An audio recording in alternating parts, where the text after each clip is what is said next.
रात के 2 बजे थे। कराची की वो पुरानी अपार्टमेंट की छत से गर्म हवा आ रही थी, जैसे सांस भी नहीं लेती। सदाफ बेड पर लेटी हुई सीलिंग फ़ैन की तरफ देख रही थी, जो सिर्फ नाम का चल रहा था। बिजली गई हुई थी 2 घंटे से। उसके पास सोए हुए उसके 2 बच्चे पसीने में तर थे। छोटी सी आयशा ने अपनी माँ की कमीज़ पकड़ रखी थी और बेटा हमज़ा सर के नीचे तकिया दाबा कर लेट रहा था। सदाफ ने धीरे से सांस ली। दिल में एक बेचैनी थी जो हर रोज़ बढ़ती जा रही थी। रिजवान अभी भी बाहर बालकनी में खड़ा था, जनरेटर के छोटे से साउंड को सुन रहा था जो सिर्फ एक फ़ैन और एक लाइट चला रहा था। उसने अपनी बीवी को देखा और मुस्कुराने की कोशिश की। सब ठीक है सदाफ, थोड़ी देर में बिजली आ जाएगी। बच्चों को बता दो कि कूलर चल जाएगा जल्दी। लेकिन सदाफ को पता था कि यह बात सिर्फ तसल्ली के लिए थी। 2 महीने से बिजली का बिल नहीं भरा गया था। जनरेटर का खर्चा, रोज़ का तेल और मेंटेनेंस, ये सब उसके सर पर था। रिजवान हर बार ये कहता कि कुछ दिन और सब ठीक हो जाएगा, लेकिन वो दिन कभी नहीं आता था। आज भी वही सीन था। गर्मी इतनी थी कि पसीना आंखों में चला जा रहा था। सदाफ ने सोचा कि अगर आज भी जनरेटर बैंड हो गया तो बच्चे क्या करेंगे। उसने अपने शोहर की तरफ देखा। रिजवान का चेहरा थका हुआ था, आंखों के नीचे हल्के साए थे। उसने अपनी बीवी को देखा और धीरे से बोला, सोना, मैं देख लेता हूँ। सदाफ ने हल्की सी स्माइल दी। उसके दिल में एक नरम सी फीलिंग उठी। ये कहानी सुनने वालों, अगर आपको ये बेचैनी की कहानी अच्छी लग रही है तो प्लीज़ इस चैनल को सब्सक्राइब कर दें।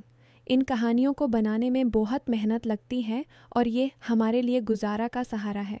जो सब्सक्राइब करते हैं उनके लिए दिल से दुआ है कि उनकी ज़िंदगी हमेशा खुशियों से भरी रहे। अब सदाफ ने अपने बच्चों को थोड़ा पानी पिलाया। आयशा ने आंखें खोल कर पूछा, अम्मी बिजली कब आएगी? सदाफ ने उसके सर पर हाथ फेरते हुए कहा, जल्दी बेटा, अभी आ जाएगी। लेकिन उसके अंदर की तंगी बढ़ रही थी। रिजवान बाहर जनरेटर के पास खड़ा था। उसके हाथ में पुराना मोबाइल था जिसमें वो कोई कैलकुलेशन कर रहा था। बिल का नोटिफिकेशन आया था, लेकिन उसने तुरंत स्क्रीन बैंड कर दिया। रिजवान 37 साल का था, एक छोटे से प्राइवेट कंपनी में जॉब करता था। सैलरी उतनी नहीं थी जितनी घर के खर्चों के लिए चाहिए थी।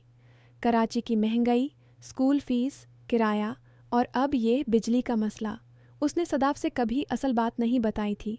हर महीने वो कहता कि बिल मैंने दे दिया है, बस थोड़ा लेट हो गया। असल में 2 महीने से बिल पेंडिंग था और अब वार्निंग लेटर भी आ चुका था। रात गुजारती रही। जनरेटर का तेल ख़त्म होने वाला था। रिजवान ने अंदर आकर सदाफ से कहा, आज रात फन चलता रहेगा, टेंशन मत लो। सदाफ ने सिर हिलाया, लेकिन उसकी आंखों में सवाल था। वो समझ रही थी कि कुछ तो गलत है। रिजवान का चेहरा हर रोज़ ज़्यादा परेशान होता जा रहा था।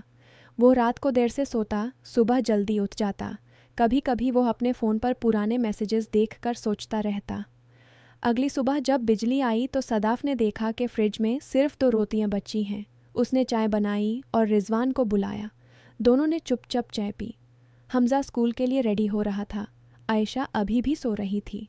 सदाफ ने धीरे से पूछा, रिजवान, बिजली का बिल कितना आ रहा है इस बार? रिजवान ने कुप नीचे रखा और मुस्कुराकर बोला, नॉर्मल ही है, मैं दे दूंगा, तू टेंशन मत ले। लेकिन उसकी आवाज़ में वो पुरानी बेचैनी थी। सदाफ ने कुछ नहीं कहा। उसने सिर्फ अपने शोहर की तरफ देखा। रिजवान का चेहरा अभी भी वो ही था जो पहले था, प्यार भरा, लेकिन अब उसमें एक छुपा हुआ बोझ था। दिन गुजरा, गर्मी और तेज़ होती गई। दोपहर में फिर लोड शेडिंग शुरू हो गया। बच्चा स्कूल से आए तो पसीने में तर थे। सदाफ ने उन्हें पानी दिया और पंखे के नीचे बिठा दिया। रिजवान ऑफिस से लेटे आया। उसके हाथ में एक प्लास्टिक बैग था जिसमें कुछ फ्रूट्स थे। उसने सदाफ को दिया और बोला, बच्चों के लिए लाया हूँ, ठंडक महसूस होगी। शाम को जब जनरेटर ऑन किया गया तो सदाफ ने नोटिस किया कि रिजवान जनरेटर के पास बैठकर कोई पुराना बिल देख रहा था। उसने जल्दी से बिल छुपा लिया जब सदाफ आई। सदाफ ने पूछा, क्या है ये? रिजवान ने हंस कर कहा, कुछ नहीं, पुराना पेपर था। लेकिन सदाफ के दिल में शक की एक छोटी सी किरण जागी थी। नफरत नहीं, सिर्फ बेचैनी। वो सोच रही थी कि उसका शोहर क्यों छुपा रहा है। क्या इतना मुश्किल है कि असल बात बता दे? रात को जब बच्चे सो गए तो सदाफ ने रिजवान के पास बैठकर उसका हाथ पकड़ा। बताओ ना रिजवान, क्या प्रॉब्लम है? मैं समझ सकती हूँ। रिजवान ने उसकी तरफ देखा। उसकी आंखों में थकान थी। सदाफ, सब ठीक है, बस थोड़ा टाइम लग रहा है, कंपनी में सैलरी लेट हो रही है, इसलिए बिल पेंडिंग है, मैं जल्दी से मैनेज कर लूँगा। सदफ ने सर हिलाया, लेकिन उसके अंदर की तंगी कम नहीं हुई। वो जानती थी कि रिजवान झूठ बोल रहा है। नफरत नहीं थी, बस एक एहसास था कि वो अकेला बोझ उठा रहा है और उससे शेयर नहीं कर रहा। उस रात दोनों ने चुपचाप लेटकर सीलिंग को देखा। जनरेटर का साउंड बाहर से आ रहा था। बिजली नहीं आई थी। अगला हफ्ते और मुश्किल था। एक दिन मीटर रीडर आया। सदाफ ने दरवाज़ा खोला। वो बंदा बोला, बाजी 2 महीने का बिल पेंडिंग है, अगर आज नहीं दिया तो कनेक्शन कट जाएगा। सदाफ के पाँव तले ज़मीन खिसक गई। उसने अंदर आकर रिजवान को फ़ोन किया। रिजवान ने कहा, मैं आ रहा हूँ, तू टेंशन मत ले। जब रिजवान घर आया तो उसके चेहरे पर पसीना था। उसने मीटर रीडर से बात की और कुछ पैसे देकर उसे भेज दिया। फिर अंदर आकर सदाफ से बोला, देखा मैनेज हो गया। लेकिन सदाफ ने उसके हाथ से वो डुप्लीकेट बिल छीन लिया जो उसने छुपाया हुआ था। बिल पर पुराना मीटर नंबर लिखा था, नया मीटर नंबर अलग था। सदाफ ने देखा तो उसके हाथ कांप गए। ये क्या है रिजवान? ये बिल तो 2 महीने पहले का है, असल बिल कहाँ है? रिजवान चुप हो गया। उसने आंखें नीचे कर ली। कमरे में सिर्फ पंखे की आवाज़ थी। बाहर गर्मी की हवा चल रही थी। सदफ बैठी रही, बिल हाथ में पकड़े। उसके दिल में बहुत सी फीलिंग्स थी, गुस्सा नहीं, बस एक गहरी बेचैनी और तंगी। रिजवान ने धीरे से बोला, सदफ मैं नहीं चाहता था कि तू परेशान हो। 2 महीने से सैलरी नहीं मिली, कंपनी बैंड होने वाली है। मैं रोज़ जनरेटर का तेल खरीदता हूँ, मेंटेनेंस देता हूँ ताकि बच्चों को थोड़ा रिलीफ मिले। असल बिल तो 4,000 से ज़्यादा है। मैं सोच रहा था कि कुछ दिन में नई जॉब मिल जाएगी और सब ठीक हो जाएगा। सदाफ की आंखों में आंसू आ गए, लेकिन उसने रोए नहीं। उसने सिर्फ रिजवान का हाथ पकड़ा। तुम अकेले क्यों उठा रहे हो ये सब? मैं तुम्हारी बीवी हूँ, हम साथ हैं ना? रिजवान ने उसकी तरफ देखा। उसकी आंखों में शुक्रिया था। मैं डरता था कि अगर बता दिया तो तू ज़्यादा टेंशन लेगी। बच्चे हैं, घर हैं। मैं चाहता था कि सब नॉर्मल लगे। उस दिन के बाद घर में बातचीत बदल गई। सदफ ने अपनी छोटी सी गोल्ड चेन बेच दी जो उसकी अम्मी ने दी थी। उससे कुछ पैसे आए। रिजवान ने नई जॉब की तलाश तेज़ कर दी, लेकिन लोड शेडिंग अब भी होता था। जनरेटर अब भी चल रहा था, लेकिन अब दोनों मिलकर उसका खर्चा मैनेज करते थे। एक रात फिर बिजली चली गई। बच्चे सो रहे थे। सदाफ और रिजवान बालकनी में बैठे थे। थोड़ी सी हवा चल रही थी। रिजवान ने सदाफ के कंधे पर हाथ रखा। शुक्रिया सदाफ कि तुमने समझा। सदाफ ने मुस्कुराकर कहा, हम दोनों मिलकर संभाल लेंगे, बस अब से कोई बात छुपाना मत। रिजवान ने सिर हिलाया। उसके चेहरे पर अब वो पुरानी बेचैनी कम थी, लेकिन पूरी तरह ख़त्म नहीं हुई थी। बिजली का असल बिल अब भी पेंडिंग था। नई जॉब अभी कंफर्म नहीं हुई थी। जनरेटर का नेक्स्ट टेल खरीदना था। लेकिन अब दोनों के दरमियान एक नया एहसास था, साथ होने का, शेयर करने का। रात धीरे धीरे गुजरी। आयशा ने नींद में अम्मी को पुकारा। सदाफ उठी और उसके पास चली गई। रिजवान भी अंदर आया। दोनों ने बच्चों के सिर पर हाथ फेरा। गर्मी थी, लेकिन दिल में एक हल्की सी तसल्ली थी। अगले कुछ दिनों में रिजवान को एक इंटरव्यू कॉल आया। सदफ ने उसे तैयार किया, उसकी शर्ट प्रेस की। जब वो गया तो सदफ ने दुआ की। घर में अब भी लोड शेडिंग होता था, लेकिन अब वो अकेली नहीं थी। रिजवान शाम को आकर बताता कि आज क्या हुआ। 1 हफ्ते बाद नई जॉब मिल गई। सैलरी कम थी, लेकिन शुरू तो हुई। पहला काम रिजवान ने बिजली का बिल अदा करने का किया। जब बिल पे किया गया तो दोनों ने साथ में जनरेटर को बैंड किया। पहली रात बिना जनरेटर के गुजरी। फ़न सिर्फ बिजली पर चला। बच्चे खुश थे, लेकिन ज़िंदगी ऐसी ही है। अगला महीना फिर से मुश्किल था। नई जॉब में भी थोड़ा लेट पेमेंट हुआ। फिर से जनरेटर ऑन हुआ। सदफ ने रिजवान से कहा, चलो इस बार हम दोनों मिलकर प्लान बनाएं। कितना खर्चा आ रहा है, कितना सेव कर सकते हैं? रिजवान ने उसकी तरफ देखा और मुस्कुराया। हाँ सदाफ, अब हम साथ हैं। गर्मी का मौसम अभी ख़त्म नहीं हुआ था। कराची की वो पुरानी अपार्टमेंट अब भी गर्म थी, लेकिन उस घर में अब एक नया रिश्ता था। बेचैनी अब भी थी, तंगी अब भी थी, लेकिन वो अकेली नहीं थी। दोनों मिलकर उसे फेस कर रहे थे। रिजवान कभी कभी रात को सदाफ से कहता, याद है जब मैं बिल छुपा रहा था? सदाफ हंसकर कहती, हाँ, और मैंने वो डुप्लीकेट बिल पकड़ लिया था जिसमें पुराना मीटर नंबर था। दोनों हंस देते, फिर चुप हो जाते। बच्चे सो रहे होते। बाहर जनरेटर का साउंड कभी कभी आता, कभी नहीं।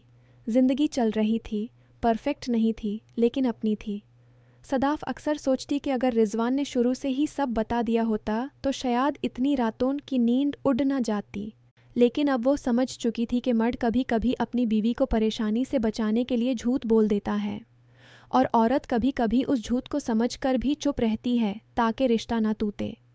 एक दिन दोपहर में जब लोड शेडिंग था और बच्चे स्कूल गए हुए थे, सदाफ ने रिजवान के पास बैठकर उससे कहा, हम अब से हर महीने एक छोटा सा हिसाब रखेंगे, कितना आया कितना गया, जनरेटर का तेल अलग बिल अलग। रिजवान ने हाँ कहा। उसने अपनी बीवी को गले लगाया। तुम हो तो सब ठीक है सदाफ। उस रात बिजली देर से आई, लेकिन दोनों ने वेट किया। जब आई तो फ़ैन तेज़ चलाने लगे। बच्चे हंस रहे थे। सदाफ ने रिजवान की तरफ देखा। उसके चेहरे पर थकान थी लेकिन आंखों में प्यार था। जिंदगी आगे बढ़ रही थी। बिजली के बिल, जनरेटर के खर्चे, लोड शेडिंग की रातें, ये सब अब भी थे, लेकिन अब उनके दरमियान एक गहरा बंधन था जो इन मुश्किलों से और मजबूत हो रहा था। कभी कभी सदाफ सोचती कि कराची की ये गर्मी कब ख़त्म होगी। रिजवान कहता, जब तक हम साथ हैं गर्मी भी बर्दाश्त हो जाएगी। दोनों मुस्कुराते, फिर चुपचाप अपने काम में लग जाते, बचाए अपनी दुनिया में। घर छोटा सा था लेकिन अब उसमें सुकून था। एक और रात आई जब जनरेटर का तेल ख़त्म होने वाला था। रिजवान ने सदाफ से कहा, आज सिर्फ 2 फ़ैन चलाएंगे, बाकी सब ऑफ। सदाफ ने हाँ कहा। दोनों ने मिलकर डिसाइड किया कि अगले हफ्ते तक नई जॉब की सैलरी आने तक ये मैनेज करेंगे। बचाए सो गए। सदाफ और रिजवान बेड पर लेट गए। सीलिंग फ़ैन धीरे धीरे घूम रहा था। बाहर से हवा आ रही थी। रिजवान ने सदाफ का हाथ पकड़ा। शुक्रिया कि तुमने मुझे अकेला नहीं छोड़ा। सदाफ ने धीरे से कहा, हम कभी अकेले नहीं होंगे रिजवान। यह ज़िंदगी है, अप्स एंड डाउन्स हैं, बस साथ रहना है। उस रात दोनों थोड़ी देर जगते रहे, बातें करते रहे। पुरानी बातें, नए प्लान। बेचैनी थी लेकिन अब वो शेयर की हुई थी। तंगी थी लेकिन अब वो हल्की महसूस होती थी। सुबह जब बिजली आई तो सदफ ने चाय बनाई। रिजवान ऑफिस के लिए रेडी हुआ। दरवाजे पर उसने सदाफ को देखा और मुस्कुराया। आज जल्दी आऊँगा। सदाफ ने हाँ कहा। उसने अपने बच्चों को स्कूल भेजा, फिर घर के काम में लग गई। दिल में एक नरम सी फीलिंग थी। जिंदगी मुश्किल थी लेकिन प्यार और समझ से गुजार रही थी। महीने गुजारते गए। बिजली के बिल अब रेगुलर होने लगे थे। जनरेटर अब सिर्फ इमरजेंसी में ऑन होता था। रिजवान की जॉब स्टेबल हो गई थी, लेकिन कराची की गर्मी अब भी वही थी। लोड शेडिंग अब भी होता था लेकिन अब उनके पास प्लान था। सदफ और रिजवान अब हर महीने बैठकर हिसाब करते, कितना खर्चा, कितना बचाना है, बच्चों के लिए थोड़ा एक्स्ट्रा, घर के लिए। दोनों के दरमियान अब कोई छुपा हुआ राज नहीं था, सिर्फ खुली बातें थी। एक दिन आयशा ने पूछा, अम्मी अब जनरेटर कम क्यों चलता है? सदाफ ने हंस कर कहा, क्योंकि अब हम सब मिलकर मैनेज कर रहे हैं बेटा।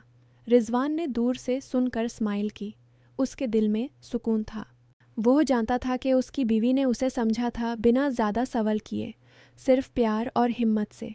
ज़िंदगी ऐसी ही चलती रही, कभी गर्मी तेज़, कभी बिजली की टेंशन, कभी पैसे की तंगी।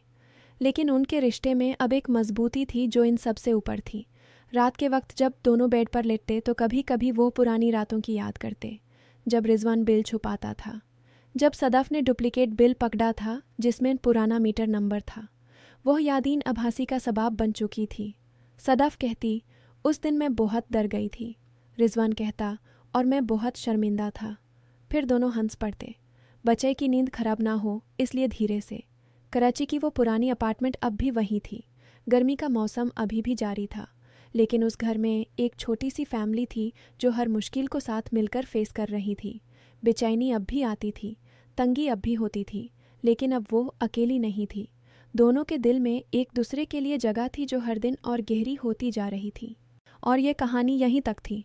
कोई बड़ा ट्विस्ट नहीं, कोई ड्रामेटिक एंड नहीं, सिर्फ एक नॉर्मल सी ज़िंदगी जो अपने हिसाब से चल रही थी, साथ में छोटी छोटी खुशियों के साथ।